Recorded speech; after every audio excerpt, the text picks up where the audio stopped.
الله أكبر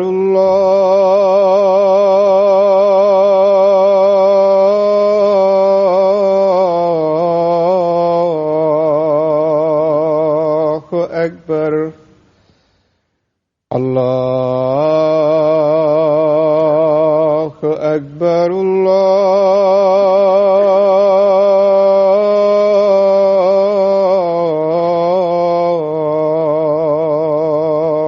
أكبر.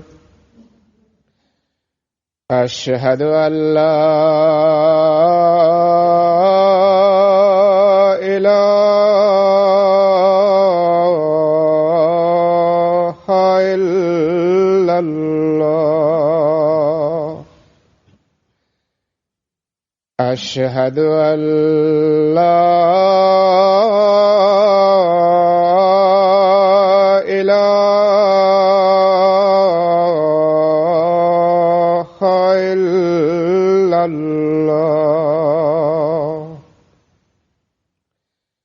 أشهد أن محمدًا رسول الله.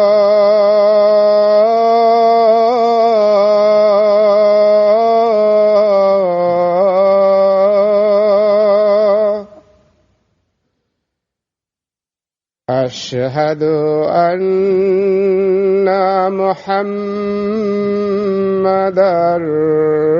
رسول الله. حي على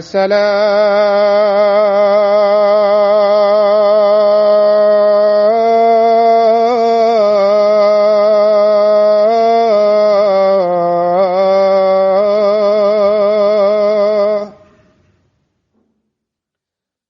حي على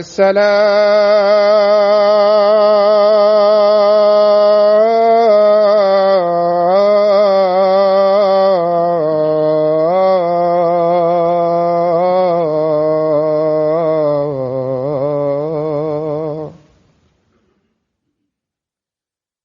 حي على الفلاح.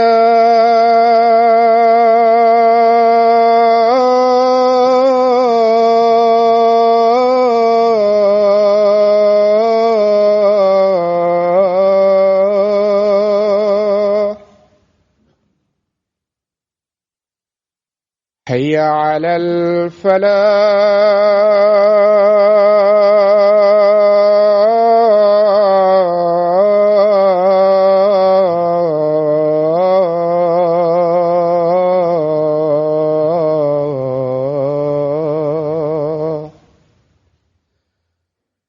الله أكبر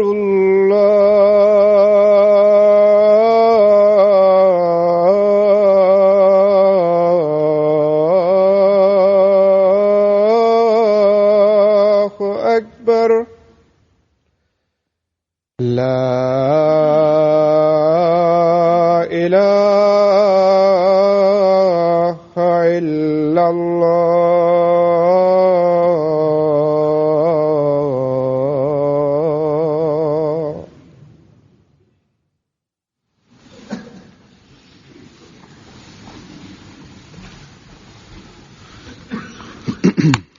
السلام عليكم ورحمة الله.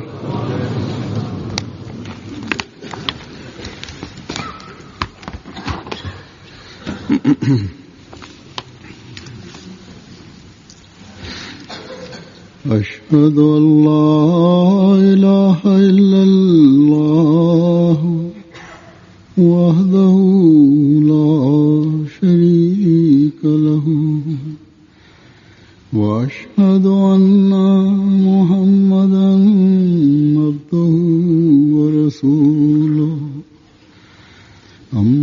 بعد فأعوذ بالله من الشيطان الرجيم بسم الله الرحمن الرحيم الحمد لله رب العالمين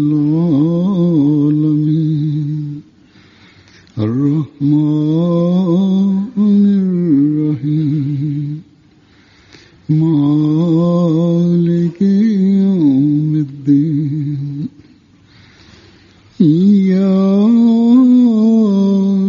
نعبد وإياك نستعين اهدنا الصراط المستقيم صراط الذين أنعمت عليهم غير المغضوب عليهم ولا الضالين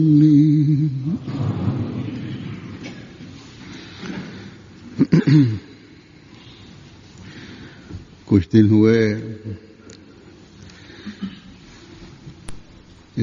दीनी और तरबियती अमूर का एक जायजा इत्तेफाक से लेकिन उतुदर के साथ बातों में मेरे सामने आया. Fetar dhe çështjet e edukimit të antarëve të xhamatit, mësova për disa gjëra. Më vonë i kërkova një raport me shkrim dhe duke kontrolluar dhe duke shurtuar raportin e tij, mu lind dëshira që t'i trajtoja ato çështje, sepse një shtresë, një grup në xhamat ka nevojë që të mësojë rreth tyre. Madje janë disa çështje që jo vetëm xhamati, por edhe funksionarët e xhamatit kanë nevojë që të sqarohen rreth tyre. Këto çështje siç janë të rëndësishme për xhamatin vendas, po kanë vlerë të jashtëzakonshme edhe për xhamatet e tjera në mbar botën, ose edhe brezi i ri apo ata persona që nuk janë shumë aktiv në xhamat apo nuk angazhohen në aktivitetet e xhamatit, kanë nevojë që të mësojnë. Janë çështje që në përgjithësi nuk diskutohen me detaje ose me imtësi, ose dietarët e xhamatit apo funksionarët e xhamatit nuk paraqesin, nuk shtrohen këto çështje në mënyrën e duhur. Pra, kjo është arsyeja që shkakton pikpyetje që ngjall disa dyshime në mendjen e antarëve të xhamatit. Po kështu, edhe të rinjt nga njëherë duke menduar që nuk është e denjë që të shtrojnë këtë pyetje në mjedisin e xhamatit, ose duke u friksuar nga reagimi i ashpër i prindërve të tyre, ata nuk flasin dhe nuk parashtrojnë këtë çështje. Në fakt, duhet që dietarët e xhamatit dhe misionarët e xhamatit, po kështu edhe ata funksionarë që kanë njohuri të mjaftueshme, të trajtonin imtësisht këtë çështje në xhamat. Po kështu edhe funksionarët në organizatat si motra duhet të kenë një raport shumë më mirësor dhe shumë më të ngushtë me antarët e xhamatit, me pjesëtarët e xhamatit, që njerëzit dhe antarët lehtësisht të parashtrojnë këtë çështje në mbledhjet e tyre, në takimet e tyre.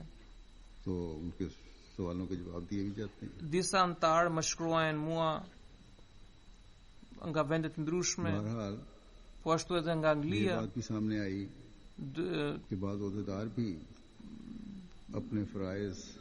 në përgjithësi atyre u jepen përgjigjet dhe sqarimit që ata kanë nevojë. Megjithatë, unë kam mësuar që disa funksionarë në xhamat nuk dinë detajet e detyrave të tyre, ose nuk dinë kufit e detyrave të tyre. Edhe për këtë arsye nuk janë të aftë që të përmbushin detyrat e tyre në mënyrën e duhur. Pra këto çështje që dua të diskutoj në një farë mënyrë lidhen me besimin, me akiden dhe lidhen me diturinë dhe njohurinë rreth tyre, sepse ne duhet të dimë që pse ne i përmbahemi këtij besimi. Po kështu janë disa çështje që na porositen, na këshillohen, edhe her pas here në tërhiqet vëmendje ndaj tyre. Ne duhet të kemi njohuri të mjaftueshme për arsyen e përmbushjes së tyre, sepse duhet të dimë që pse janë të rëndësishme ato për një musliman ahmedian. Këtu përfshihet sakrifica financiare. Njerëzit kërkojnë detaje rreth tyre. Njerëzit duhet të dinë për arsyen e sakrificës financiare. Prandaj është e domosdoshme për funksionarët e xhamatit që të dinë, po kështu është e rëndësishme edhe për funksionarët e xhamatit që të dinë për përgjegjësitë administrative, se si do të përmbushin detyrat e tyre, çfarë deri ku qëndron kufiri i detyrave të tyre. Inshallah edhe për këtë do të flas në hutbën e sotme. Çështja e parë që do të trajtoj është lidhet me besimin. Dhe çdo musliman ahmedian është detyruar që të mësoj dhe të sqarohet rreth besimit të tij. Në përgjithësi këto çështje diskutohen, por nuk diskutohen me aq vëmendje, me aq përkushtim siç duhet.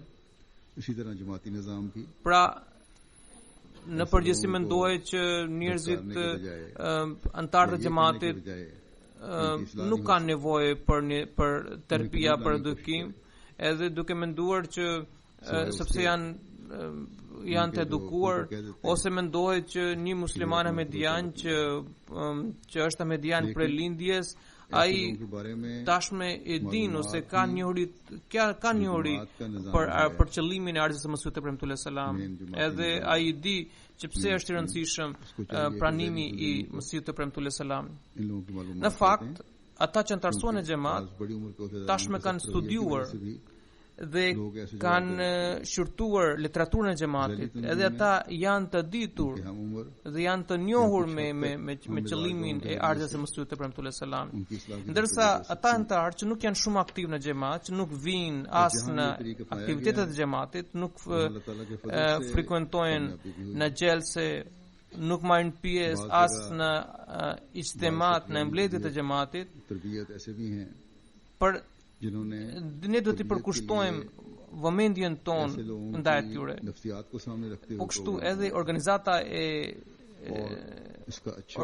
rinore e xhamatit, pra Khudamul Ahmedia, që është përdiem të xhamatit, po kështu edhe organizata e grave të xhamatit, pra Lajna Imaila, gjithashtu do të hartojnë programe në këtë drejtim. Po kështu edhe sistemi qendror i xhamatit gjithashtu duhet të hartoj programe që të mos qortojnë këta persona, sepse qortimi në asnjë mënyrë nuk sjell rezultatin, por do të bëjnë përpjekje që këta persona të afrohen me xhamatin.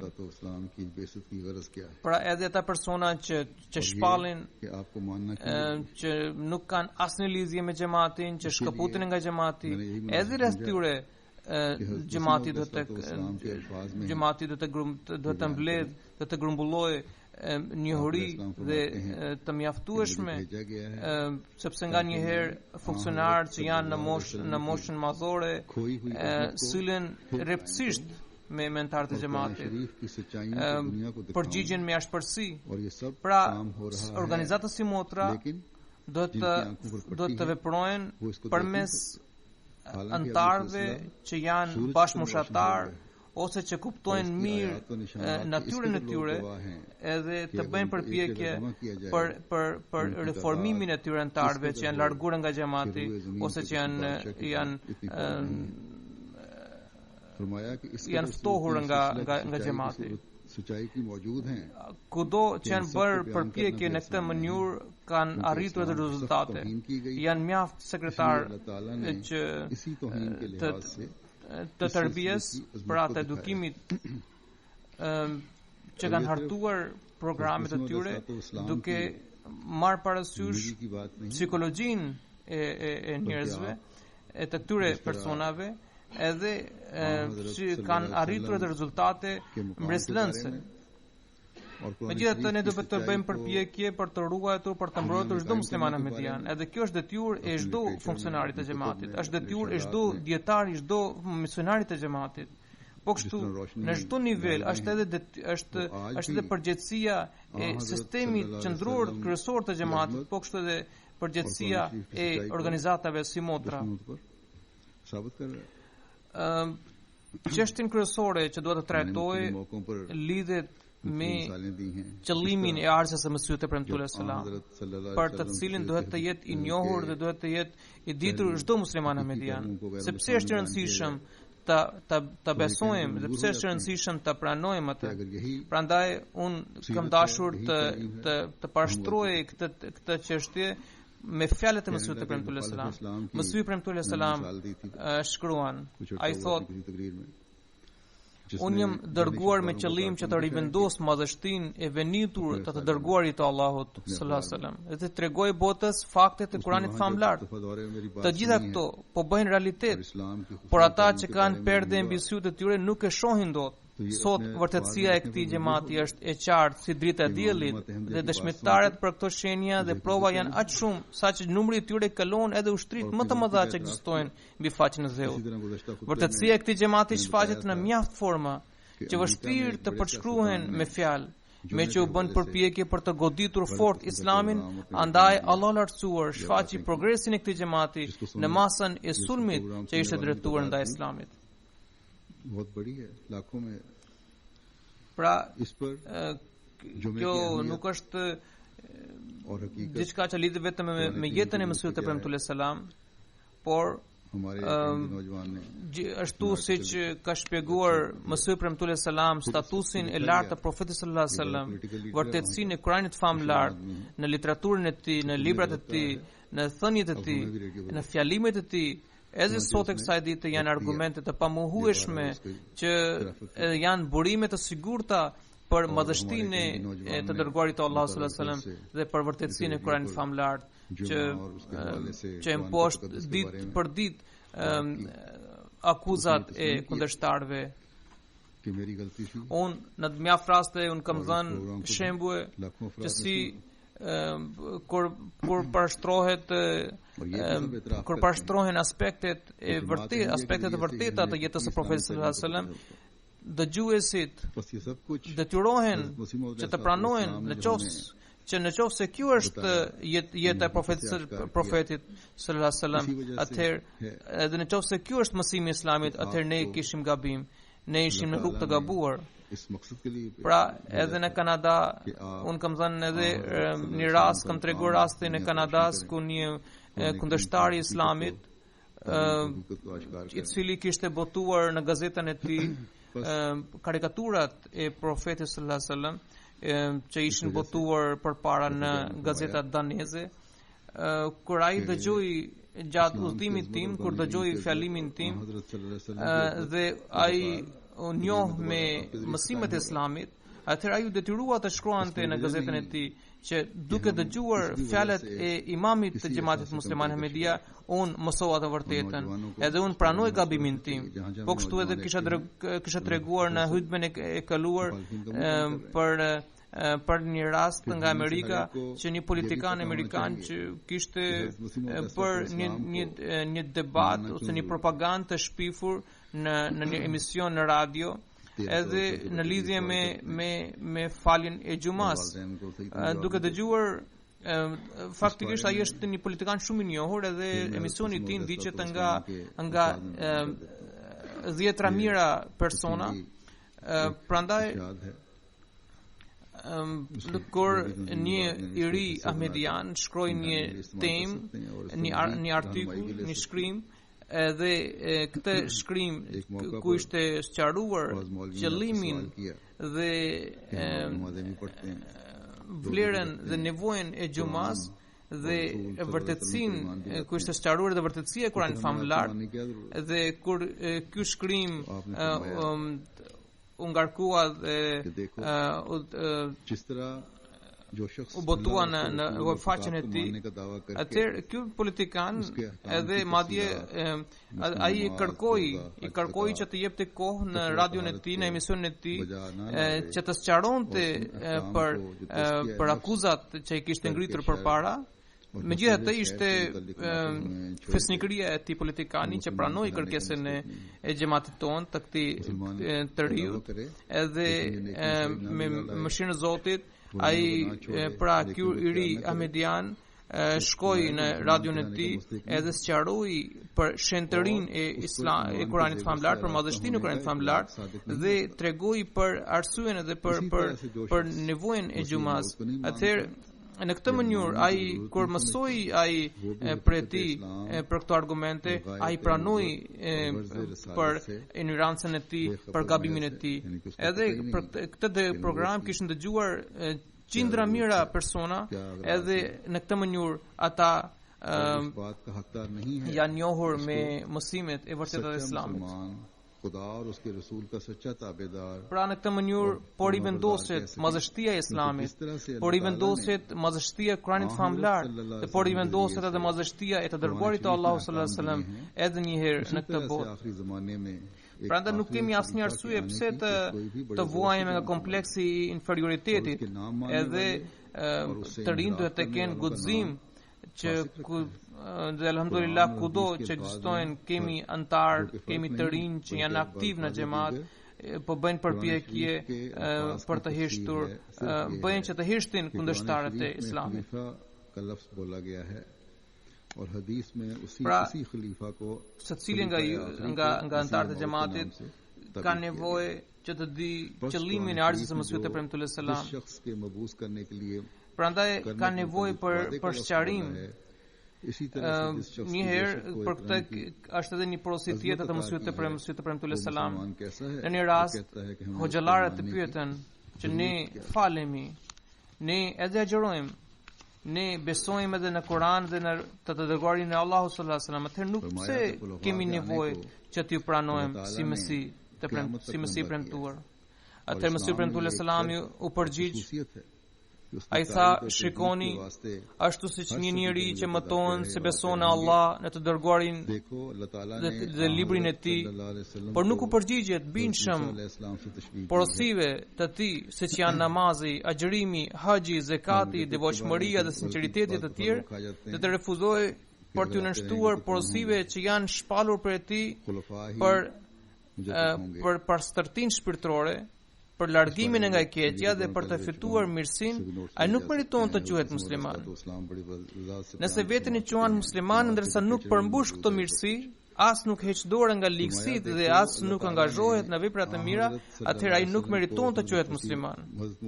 Po kështu, ai që nuk e pranon Mesihun e Premtuar selam, po kështu ai që nuk e pranon Mesihun e Premtuar apo e konsideron të panevojshëm pranimin e tij, është plotësisht i panjohur me thelbin e Islamit dhe me qëllimin e profetizmit, sepse ashtu siç Allahu lartësuar shpallosi porositë e Kuranit famlar përmes të dërguarit të tij sallallahu alaihi wasallam, po kështu ai kishte shpallur qartazi profecinë e ardhes së kalifit të fundit në kohë të mëvonshme.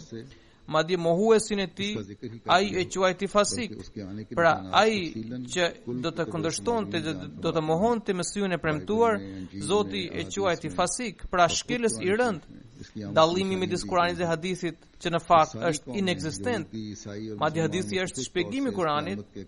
Pra dallimi midis Kuranit dhe hadithit është vetëm kaq që Kurani e quan kalif, ndërsa hadithi e cilëson si Mesi i premtuar. Pra si mund të konsiderojë veten musliman ai nëse beson se nuk ka nevojë që të pranojë atë njeri për të cilin ka premtuar vetë Kurani famlar. Pastaj Mesihi premtuar selam thot: Allah lartësuar ka zgjatur kohën e ardhjes së kalifëve deri në ditën e Kiametit. Dhe feja islame shquhet edhe nga fakti që për krahjen dhe ripërtritjen e saj kanë ardhur dhe do të vijojnë të vinë reformatorë në krye të çdo shekulli. Shikoni që si Zoti ka treguar ngjashmërinë e të dërguarit të Allahut sallallahu alaihi wasallam me Musain alayhis salam.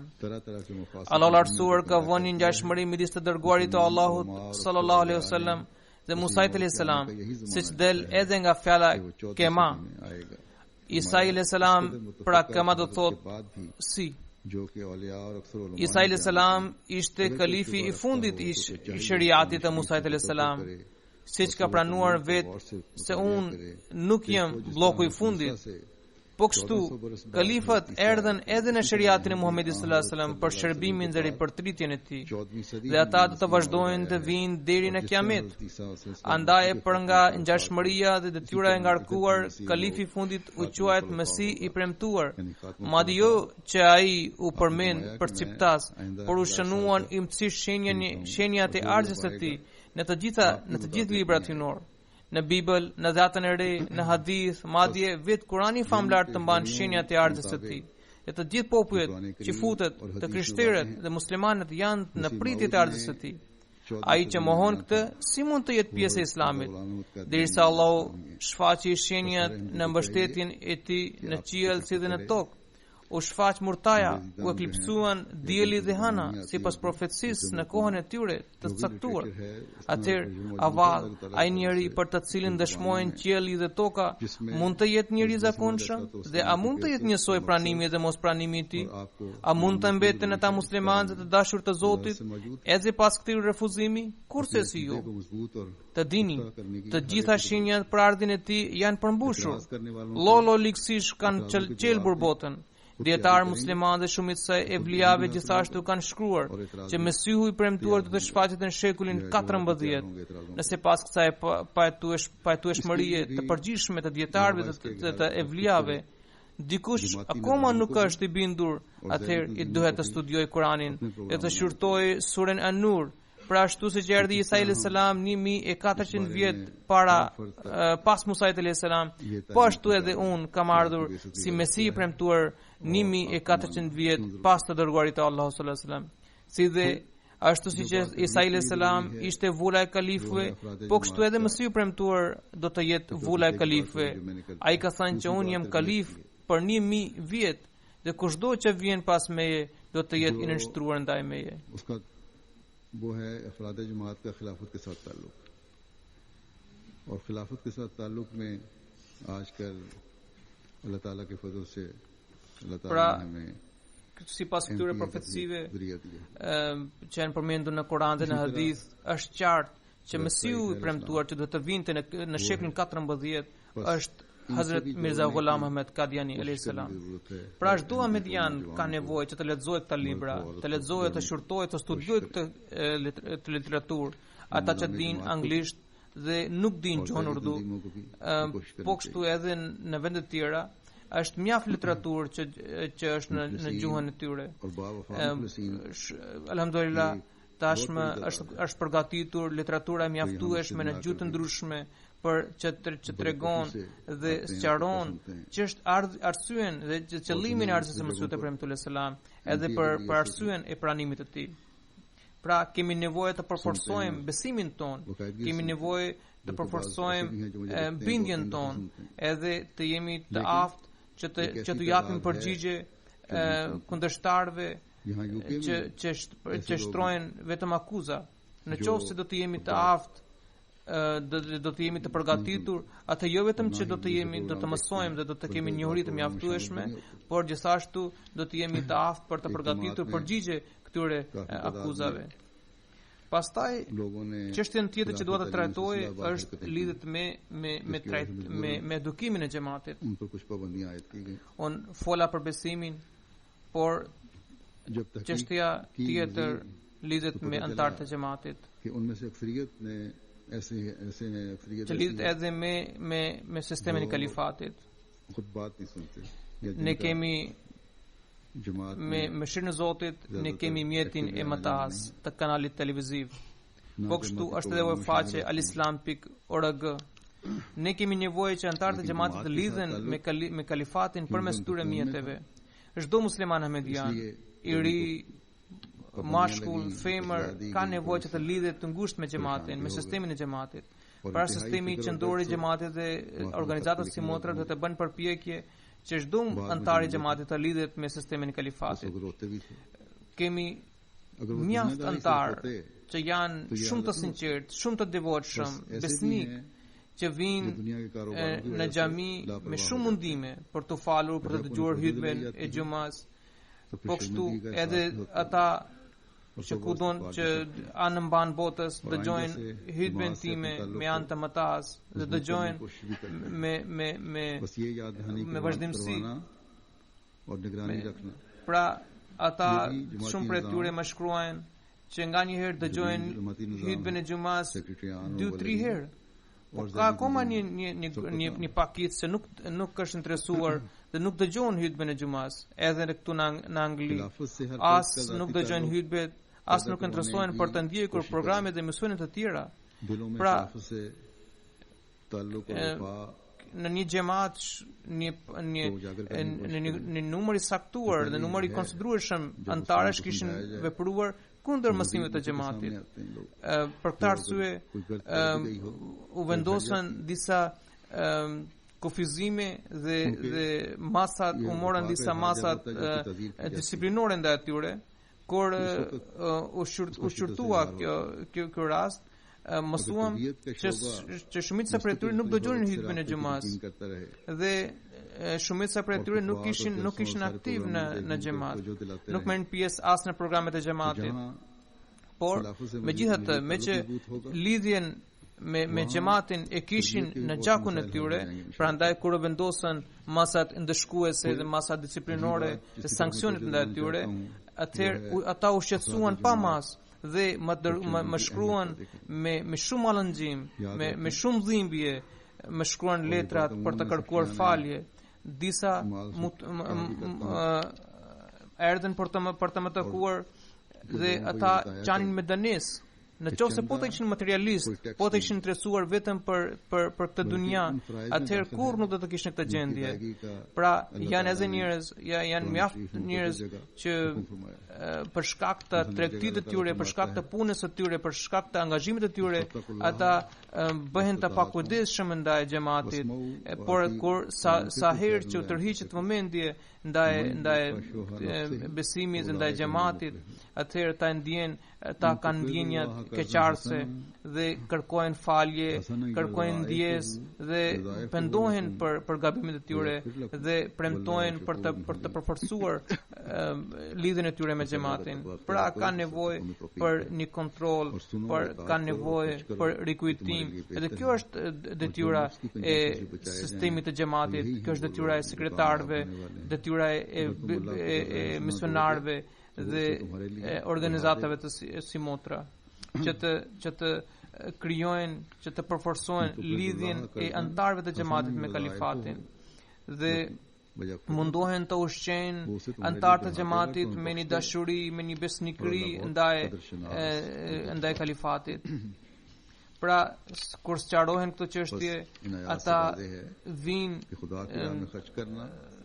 në xhamat me një dashuri më të thellë dhe më të përkushtuar dhe më të sinqert. Pra kjo është në fakt shfaqja e kësaj besnikërie, shfaqet kur merren masat disiplinore. Dhe atëherë duket dhe shfaqet edhe shkalla e dashurisë së tyre. Në qoftë se departamenti i tërbijes vazhdimisht udhëzoi dhe këshilloi anëtarët e xhamatit për të dëgjuar që ata të dëgjojnë hutbet e xumas, të marrin pjesë në xhelsa dhe aktivitetet e tjera të xhamatit. Atëherë kjo do të shkaktojë, do të rezultojë në lidhjen më të ngushtë dhe më të qëndrueshme të tyre me sistemin e kalifatit, dhe shumë probleme që lidhen me edukimin e anëtarëve do ta gjejnë zgjidhje. Çështja tjetër që dua të sqaroj lidhet me sqarimin e sakrificave financiare, pra në lidhje me kontributet që paguajnë anëtarët e xhamatit. Ju duhet të dini që unë në përgjithësi u drejtohem sekretarëve të financës dhe u them edhe një anëtarëve të xhamatit që kontributi dhe sakrificat financiare nuk janë si taks. Kjo është detyra e tyre për të cilën ka porositur vetë Allahu i lartësuar. Allahu i lartësuar ka porositur për të sakrifikuar pasurinë tonë në vende të ndryshme të Kuranit. Në një vend Allahu thotë: Ittaqullah mastata'tum wasma'u wa atiu wa anfiqu khayran li anfusikum wa man yuqa shuhha nafsihi fa ulaika humul muflihun. Prandaj druajuni Allahut sa të mundeni, dëgjoni e binduni dhe shpenzoni për bamirësi, sepse kjo është në të mirën tuaj. Ata që ruajnë veten nga lakmia e saj, pikërisht ata janë të fituarit. Pra në qoftë se ju do të paguani, do t'i jepni borxh Zotit, atëherë ai do t'ju kthejë duke u shumë fishuar, duke shtuar pasurinë tuaj. Allah thot: in tuqridullaha qardan hasanan yudha'ifu lakum wa yaghfir lakum. Pra Zoti do t'i shtojë pasurinë tuaj dhe do t'ju fal gabimet, dhe Zoti është shumë mëkatfalës.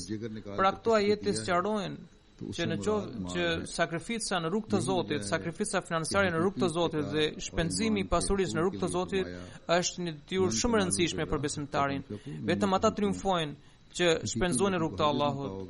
Prandaj në qoftë se ju shpenzoni në rrugt të Allahut, është njësoj sikur të keni dhënë borxh Zotit, dhe Zoti është ai që ju kthen borxhin e marr, ju kthen huan e marr duke shumë fishuar. Shumë veta më shkruajnë që ata kishin kontribuar në rrugt të Zotit, kishin shpenzuar pasurinë e tyre në rrugt të Zotit, e Zoti u ktheu pasurinë e tyre duke shumë fishuar. Un kam shpërfyer mjaft raste dhe mjaft ngjarje në lidhje me këtë. Zoti është i plot fuqishëm, është i pavarur dhe nuk ka nevojë për pasurinë tonë.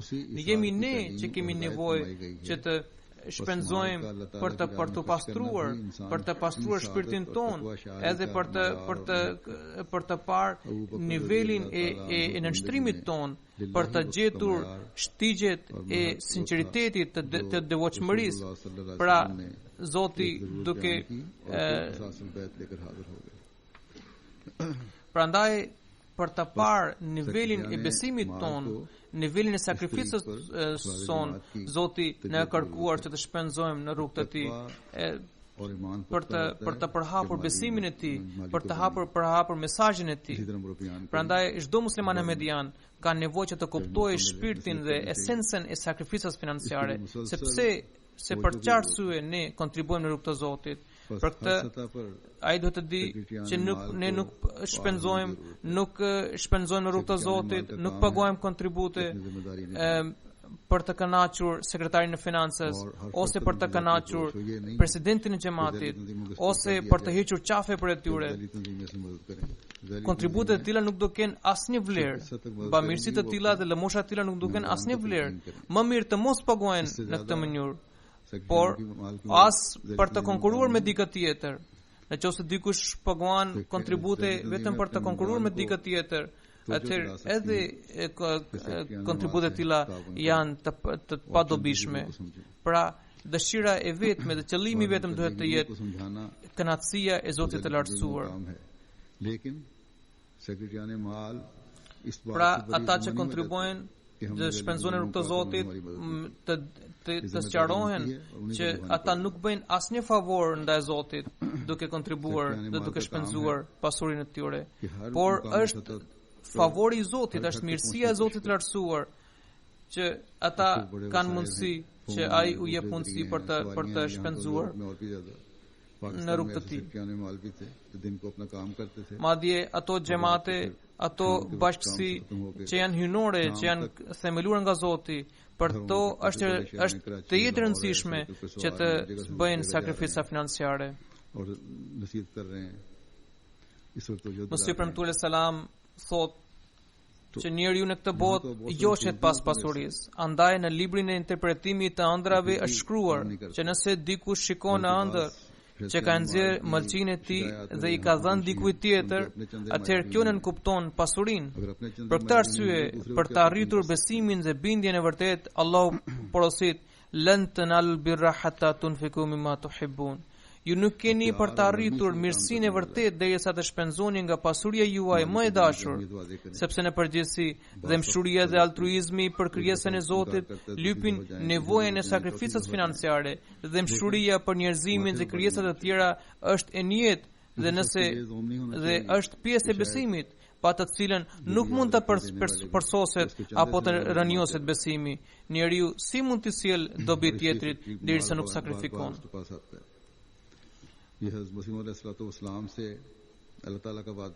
Pra është e nevojshme për sekretarët e financës që të sqarojnë që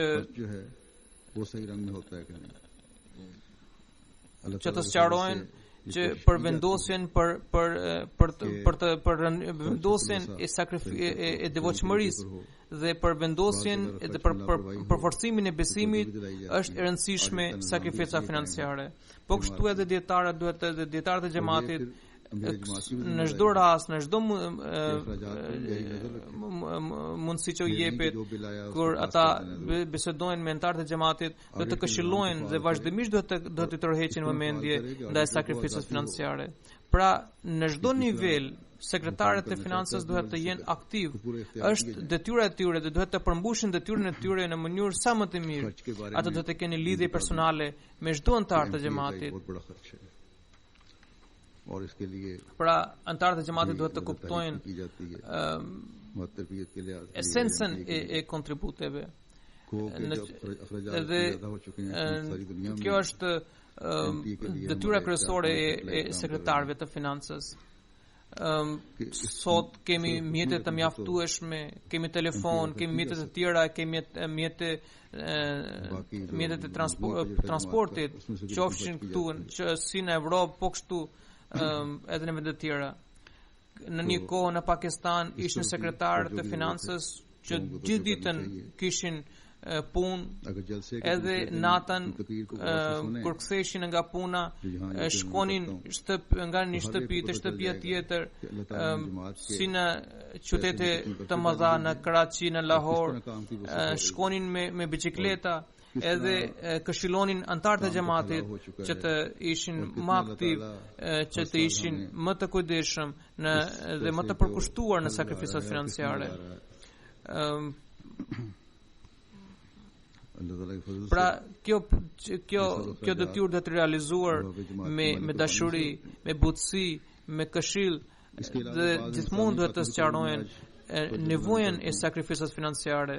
Disa persona sillen me ashpërsi, dikush në qoftë se dikush refuzon për një herë duhet të shkojnë përsëri, në qoftë se shkon duhet të shkojnë një herë, 2 herë, 3 herë, 4 herë, për asnjëherë të mos shfaqen zemërim apo keqardhjen, por gjithmonë duhet të dinë që ata duhet të sqaruar që nuk është pasuria e tyre që që shërben si mjet për funksionimin dhe për mbarvajtjen e xhamatit, por është mirësia e Zotit ndaj atij që atij po jepet mundësi për të sakrifikuar. Mosihi premtuar selam kishte premtuar që xhamati nuk do të huajë kurrë nga ngushtimi dhe shtrëngimi i pasurisë. Këto funksione dhe këto detyra do të vazhdojnë do të ecin përpara dhe xhamati do të veprojë do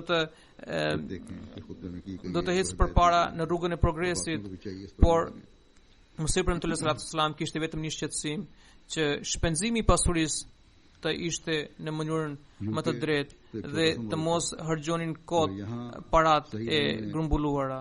Prandaj kemi sistemin e auditimit në xhamat, po kështu është edhe detyra e amirit të xhamatit që të ketë një shikim, që të ketë një vëmendje më të veçantë për harxhimin e parave. Po kështu dua të sqaroj edhe këtë, që kemi sistemin e mëtas. Është një shpenzim i jashtëzakonshëm. Edhe pse kemi bërë një thirrje të veçantë për këtë, por prap me që janë 4 dhe 5 satelit në botë që mbulojnë të gjitha kontinentet e botës, prandaj nuk është mjaftueshme vetëm parat, nuk janë të mjaftueshme parat që grumbullohen me anë të arkës së mëtas, dhe kemi nevojë që të marrim parat edhe nga arkat e tjera. Prandaj anëtarët e xhamatit duhet të përkushtojnë vëmendjen e tyre edhe për këtë. Ju do të dëgjoni edhe fjalimin e ditës së dytë të xhelses, edhe do të mësoni se si Zoti i ka bekuar këto para, si po zgjerohen punët e xhamatit, si po shtrihen punët e xhamatit në mbar botën, dhe si Zoti po sjell rezultate të shkëlqyera nga pasuria, nga paratë me paratë e xhamatit. Tani dua të tërheq vëmendje edhe ndaj disa çështjeve të rëndësishme. Në rast të parë, siç kam thënë, që është shumë rëndësishme që të dëgjoni që secili antar të dëgjojë fjalimin e hutbet e kalifit. Shumë çështje që diskutohen në kohë të ndryshme janë të rëndësishme që të shënohen. Në qoftë se çdo amir, çdo president i xhamatit është detyra e tij që të shënojë porosinë që jepet në përhutbe, që pra është detyra e tij që të shënojë atë edhe të përcjell ato tek funksionarët e tjerë. Pra pastaj edhe të vazhdojë me kujdes që deri në çfarë niveli ato porosi kthehen në veprim. Pra unë di personalisht që vetëm presidenti amiri i Amerikës, xhamatit të Amerikës, shënon vazhdimisht porosit e mia dhe pastaj përcjell ato tek xhamatet e tjera. Është e nevojshme që ata të shikojnë edhe reagimin e antarëve dhe xhamateve në lidhje me përmbushjen e atyre porosive.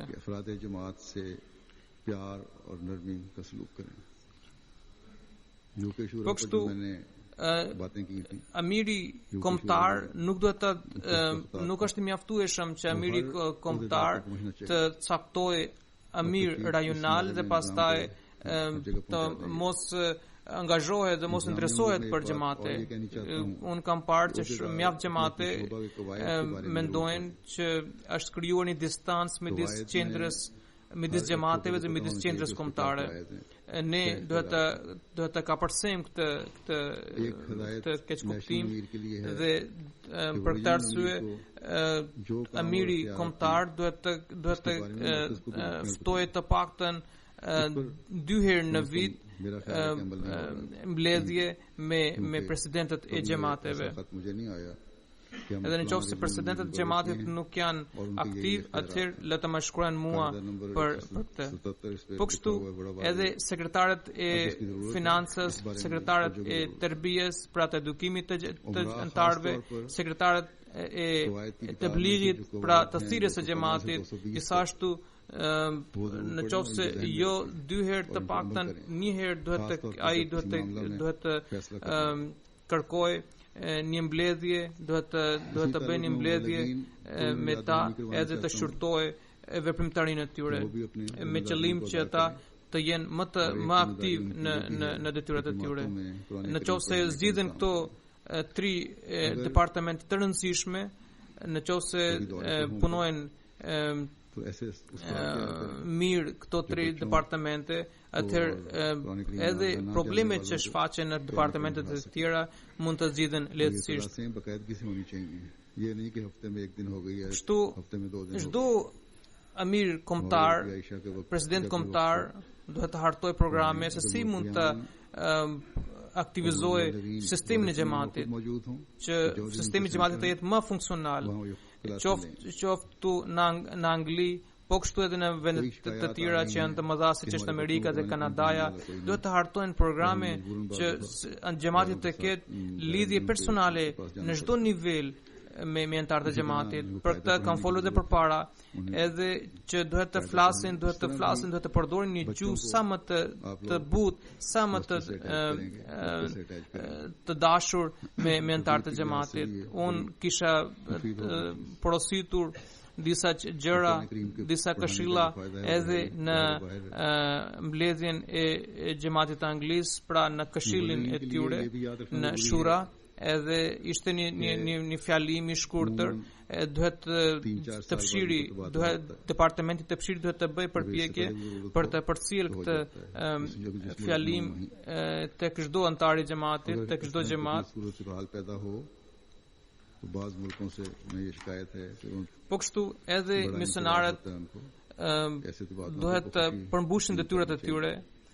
Një detyrë që kanë ata është që të organizojnë mësimin e Kuranit në xhamatin e tyre. Në qoftë se janë në udhtim, atëherë duhet të krijojnë, duhet të përgatisin mësues që mund të japin mësimin e Kuranit, pra që japin mësime që fëmijët mund të lexojnë tekstin e Kuranit dhe pastaj këto kurse dhe këto mësime do të jepen vazhdimisht dhe pa ndërprerje, në qoftë se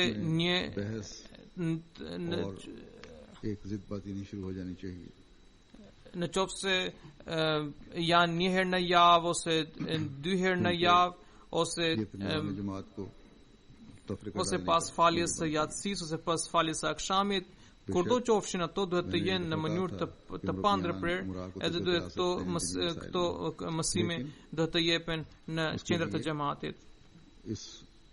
Më vjen ankesa, disa persona më ankohen që nuk kanë mësues për të mësuar Kuranin, që të japë mësimin e Kuranit, edhe nga një herë të detyrohen të çojnë fëmijët e tyre tek personat që nuk janë antarë të xhamatit. Prandaj ata që dinë të lexojnë abetaren e Kuranit kanë nevojë që të vazhdojnë më tutje me leximin e Kuranit. Pra duhen bërë përpjekje që fëmijët të lidhen me xhamin. Kjo gjë do të shërbejë shumë mirë për nevojat e tërbijes, për nevojat e edukimit të xhamatit. Po kështu edhe dua të them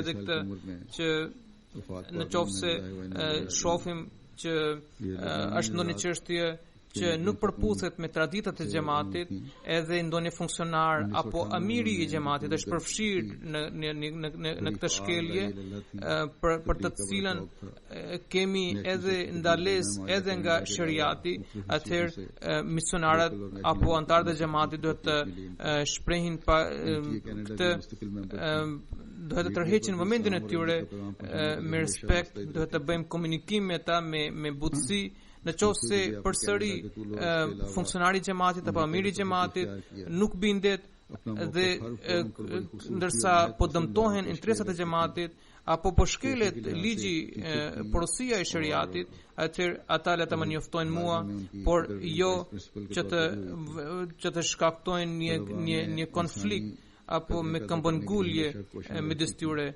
Kjo gjë do të shkaktojë konflikt dhe mosmarrveshje në xhamat. Ndonë se kam thënë edhe përpara që misionar kanë të drejtë për të tërhequr vëmendje ose kanë të drejtë për të bërë vëretje presidentëve të xhamatit, presidentëve kombëtar të xhamatit, por në lidhje me çështjet fetare, por edhe për këtë duhet të ndjekur rregulli i xhamatit, duhet të ndjekur rregullat që gjenden, edhe duhet të ndjekur këto gjëra duhen bërë në mënyrë sa më të me respekt, edhe duhet të ndjekur etikën e moralit, që të mos prishet dhe mos dëmtohet sistemi i xhamatit dhe mos krijohet keq kuptim në ambientin e xhamatit. Pas namazit të gjumas është edhe një falje e gjenazes që i përket zonjes Tania Khan Sahiba, e cila ishte bashortja e Asif Khan Sahibi, që shërben si sekretar i çështjeve të jashtme në xhamatin e Kanadas. Ajo ndroi jetë me datën 6 gusht 2013 në moshën 38 vjeçare. Inna lillahi wa inna ilaihi rajiun.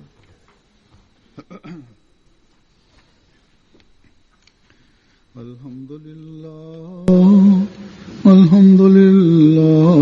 nahmaduhu wa nasta'inuhu wa nastaghfiruhu wa nu'minu bihi wa natawakkalu alayhi wa na'udhu billahi min shururi anfusina ومن سيئات أعمالنا من يهده الله فلا مضل له ومن يضلل فلا هادي له ونشهد أن لا إله إلا الله ونشهد أن محمدا عبده ورسوله عباد الله رحمكم الله إن الله يأمر بالعدل والإحسان وإيتاء ذي القربى وينهى عن الفحشاء والمنكر والبغي يعظكم لعلكم تذكرون اذكروا الله يذكركم وادعوه يستجب لكم ولذكر الله أكبر